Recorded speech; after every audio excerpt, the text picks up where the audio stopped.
All right, what's good, YouTube? This was me today. This picture to the left, that was a live look of me today.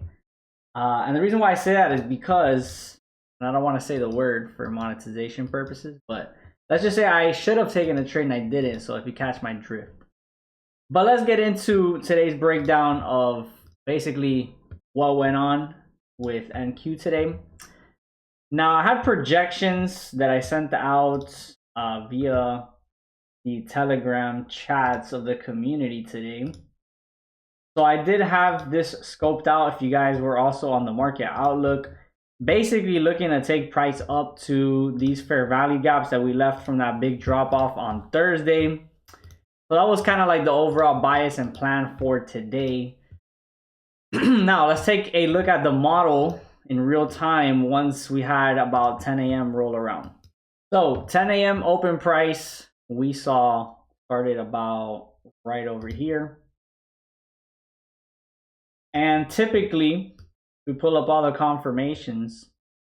We're going to be looking for everything we saw here up until this point, as far as 6 a.m.'s 4-hour candle was bullish, meaning I was focused on buys, especially when we had a clear projection and a clear target for the day. So that checked out. Now let's look at Asia. As far as Asia goes, we had definitely broken above. Basically from 9 to 10, we saw the rally above Asia, sitting very cleanly above the VWAP. So all of our bullish confirmations were there. 6 a.m. bullish, break out of Asia bullish, sit above VWAP bullish.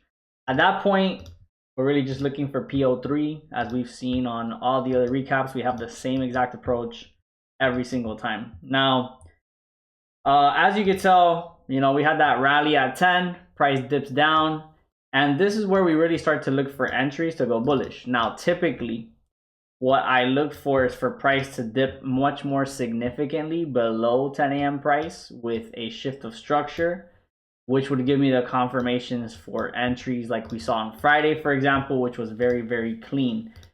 Today was one of the more rare times. I wouldn't say rare, but this just doesn't play out this exact way too many times, where instead of us dipping below 10 a.m. and then shifting back above, we just simply use this basically as a retest. So price broke out, retested, and then continued. So I was looking for a much more significant push. Again, we retested about twice here, and we never really, again, got that significant dip.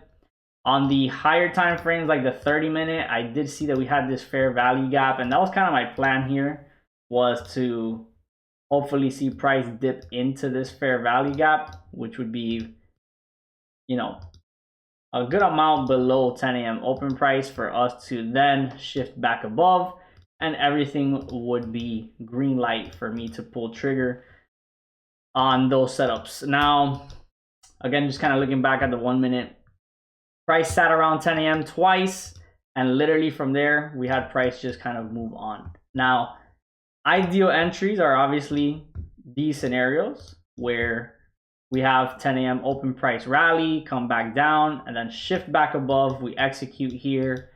And then we had a very clear target again of the fair value gaps, which would have pushed this trade to much more than it's basically a 5-to-1 plus trade, which is phenomenal. But I just did not get enough of a push below 10 a.m. for me to want to take it. In hindsight, there's a couple different things we could have done here. I could have either scaled in, maybe one contract, and then added to the position if I saw that we were actually breaking above. Another way as well was if we see this retest a couple times and then start to shift structure above these highs, maybe get a late entry and just go for it, But if I wanted to be really picky and get exactly what I wanted, then it kind of resulted into what ended up happening overall, which was just a no trade day, missing out on this rally. So, man, again, all the confirmations were really there as far as what I was looking for with the model that I teach you guys every single day here. The only detail was typically once that new 4-hour candle starts to form from 10 to 2, we're trying to really get a much more significant wick before we start to move up.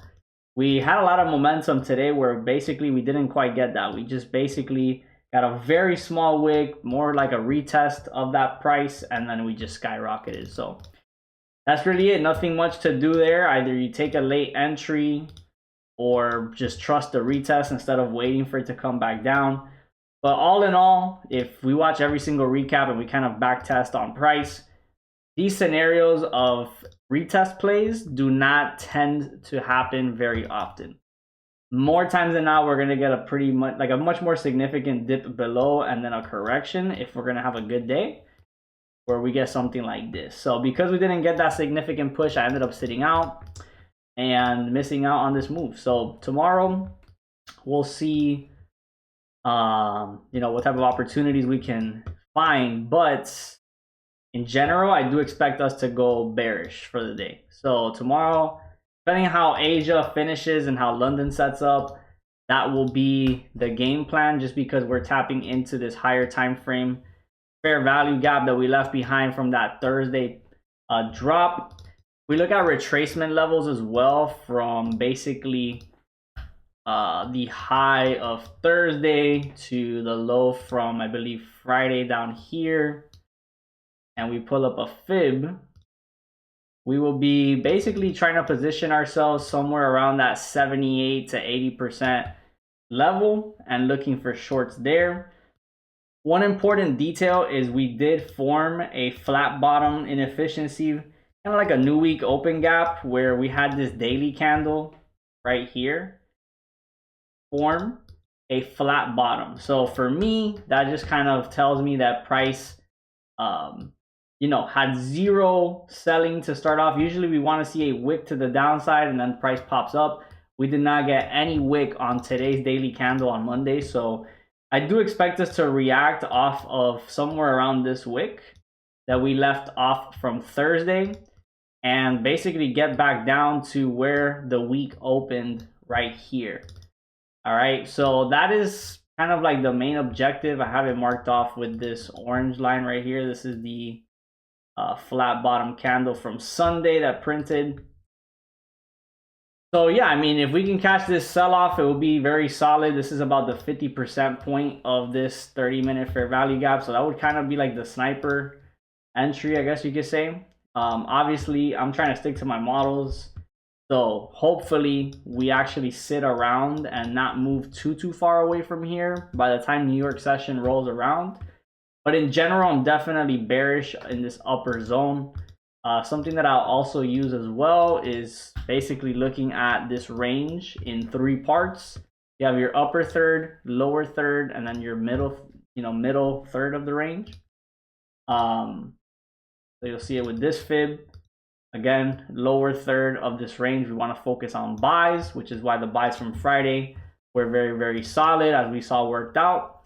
This was the middle of the range, meaning usually price will be a little bit more congested and indecisive. We kind of saw that a little bit during London and pre-New York. And then once we're in the upper third of the range, which we've already stepped into in here, we want to try to really focus more on shorting up in that area to take us back down to the middle of the range, potentially even to the lower third of that range. So definitely bearish perspective from up in here. Now, something I talked about on Sunday, which was, where do we go from here in the grand scheme of things? We're either going to end up pushing these lows by the end of the week and just kind of continuing this overall, order flow to the downside, or because we took out that major liquidity level from Thursday, this will be basically that first turnaround point. And so even if we get some sell-offs here, if we ultimately respect this low, we could always see price shift back above here and eventually start looking at taking out all of the highs with the shift of structure. So that's the bigger picture idea of just basically not getting lost on the higher time frame ideas. So again, we'll see what the model brings tomorrow, but hopefully we can see a bearish 6 a.m. candle printing to the downside, so I can more confidently take those sells. Because if we get a bullish candle tomorrow at 6 a.m. somewhere up in this range, the confirmations tell me to follow the strategy, but I think I would be a little bit hesitant to want to trust a bullish 6 a.m. candle if we're still sitting somewhere up in here. But we'll see. We're going to see how things unfold tomorrow. So pretty simple, pretty quick recap of what happened today. But yeah, I mean, if I really want to be picky with my model, I didn't really do necessarily anything wrong because we didn't get a significant dip. But obviously, if we have the directional bias correct, we have all the other confirmations correct, kind of still hurts, obviously, to not go for a position that catches a really strong 5-to-1 move. But this is the reality of trading a very specific model. When you look at A+ scenarios, it means that you're not going to take that many trades, and it means that your criteria is very specific. So break evens, being sidelined, and all of that just comes with the territory. So appreciate y'all. See y'all tomorrow, and let's run it up.